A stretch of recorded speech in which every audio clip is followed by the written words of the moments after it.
상대방의 체면을 세워주어라. 몇 년 전에 제너럴 일렉트릭사는 찰스 스타인매츠를 부서장 자리에서 몰아내야 하는 상황에 처하게 되었다. 스타인매츠는 전기에 관해서는 천재였으나 기획 부서장으로는 부적격한 인물이었다. 그러나 회사는 그의 감정을 상하게 하고 싶지 않았다. 그는 회사의 필요 불가결한 존재였으며 무척 예민한 사람이었으므로 회사에서는 그에게 새로운 직책을 주었다. 담당하는 일은 똑같았지만 회사의 고문 엔지니어라는 새로운 직책을 부여하고 그가 맡았던 부서장 자리는 다른 사람에게 맡겼다. 스테인매츠는 전혀 기분이 상하지 않았다. 제너럴 일렉트릭사의 간부들 역시 기분이 좋았다. 회사로서는 가장 성미가 괴팍한 인물의 인사 문제를 그 사람의 체면을 세워줌으로써 말썽 없이 처리한 셈이었다.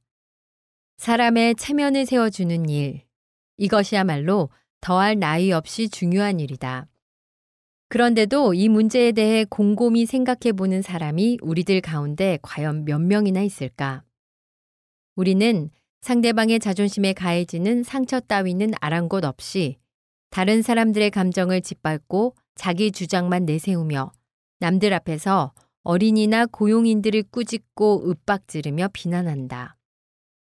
이에 반해 잠깐 동안의 생각이나 사려 깊은 한두 마디의 말 또는 상대방의 태도에 대한 진실된 이해는 이런 상황을 크게 바꾸어 놓을 것이다. 다음에 종업원을 해고하거나 꾸짖어야 할 달갑지 않은 상황에 처할 때 이 말을 기억하도록 하자. 종업원을 해고하는 일은 괴로운 일이다. 하물며 해고당하는 일이란 더 괴로운 일이다. 공인회계사인 마셜 A. 그랜저가 내게 보낸 편지에서 한 말이다. 우리가 하는 비즈니스는 일정한 시기를 타는 일이 많습니다. 예를 들어 소득세 신고 기간이 지나면 많은 사람들을 해고해야 합니다. 해고하기를 좋아하는 사람은 없다고 이 계통의 직업을 가진 사람들은 말합니다. 그래서 될 수 있으면 그 일을 빨리 마무리 짓는 습관이 생기게 되었죠. 대개는 시작하는 말이 이렇습니다. 여기 앉으시죠, 스미스 씨. 이젠 세금철도 끝났고 당신이 해야 할 일도 더 이상 없는 것 같습니다. 하기야 들어오실 때부터 바쁜 한철 동안만 고용되었음을 아시고 계셨겠지만 이런 말을 들으면 이 사람들은 실망과 함께 버림받은 느낌을 갖게 됩니다. 그들은 대부분 평생을 회계 분야에 종사한 사람들이며 자신을 그토록 아무렇지도 않은 듯 해고하는 회계 법인에 대해 특별한 애정을 가질 리가 없습니다. 최근에 저는 임시직 직원들을 좀 더 지혜롭고 사려 깊은 방법으로 해고하기로 마음먹었습니다.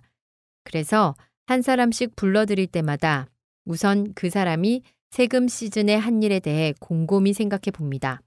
그리고는 이렇게 말문을 열었습니다. 스미스 씨, 일을 참 잘해 주셨습니다. 지난번 뉴욕에 출장 갔을 때 맡았던 일은 꽤 어려운 일이었습니다. 그런데도 그처럼 훌륭하게 일을 처리해 주어서 우리 회사에서는 당신을 무척 자랑스럽게 여기고 있습니다. 워낙 능력이 뛰어난 분이니 어디에서 일하시든지 잘 해내실 겁니다. 우리 회사는 당신의 능력 때문에 당신을 성원하고 있다는 점을 잊지 마시기 바랍니다. 그 효과가 어떠했느냐고요? 사람들은 해고당한 후에도 훨씬 좋은 감정을 갖고 떠나가게 되었습니다. 버림받은 느낌이 들지 않았던 것입니다. 그들은 만일 우리가 시킬 만한 일거리만 있었더라면 해고하지 않았을 것이란 점을 알고 있습니다. 그러므로 우리가 다시 그들을 필요로 할 때는 따뜻한 애정을 가지고 우리를 찾아오게 됩니다.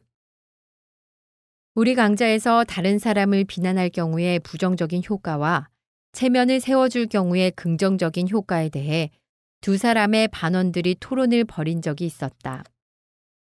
펜실베니아의 해리스버그에 사는 프레드 클라크는 자기네 회사에서 일어난 일을 이렇게 말했다.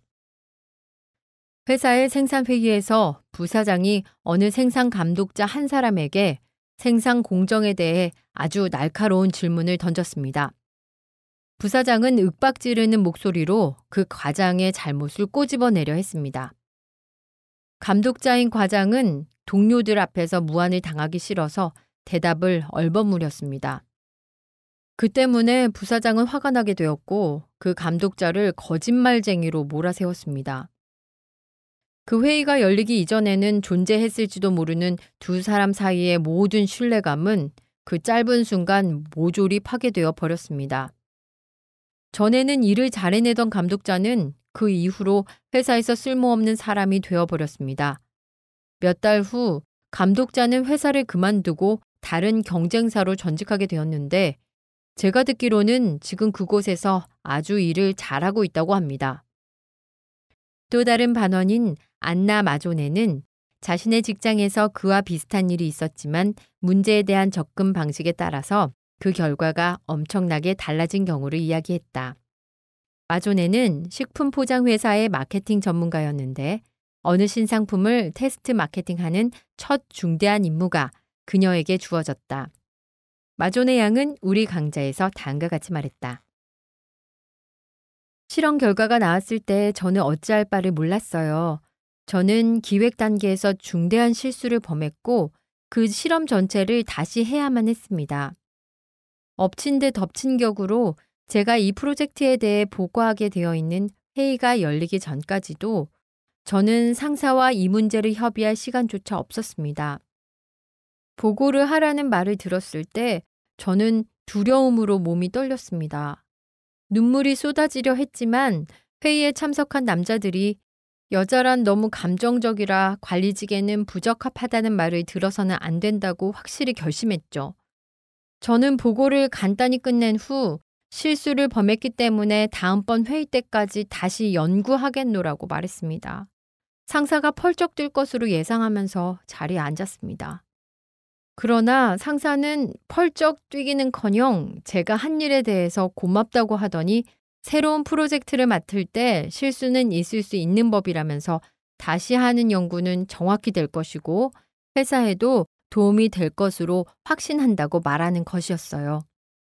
상사는 동료들이 보는 앞에서 저를 믿고 있으며 제가 최선을 다했음을 알고 있고 실패의 원인은 능력 부족이 아니라 경험 부족이라고 확신시켜 주었습니다.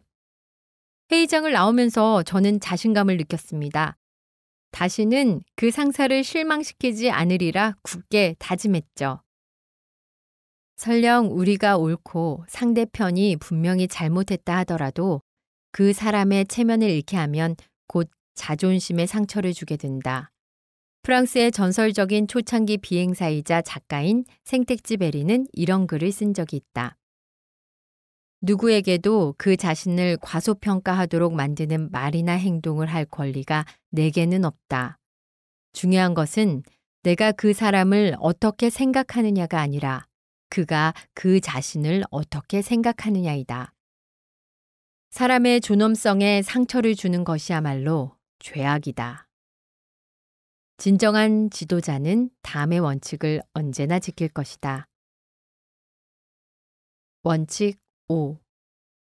상대방의 체면을 세워주어라.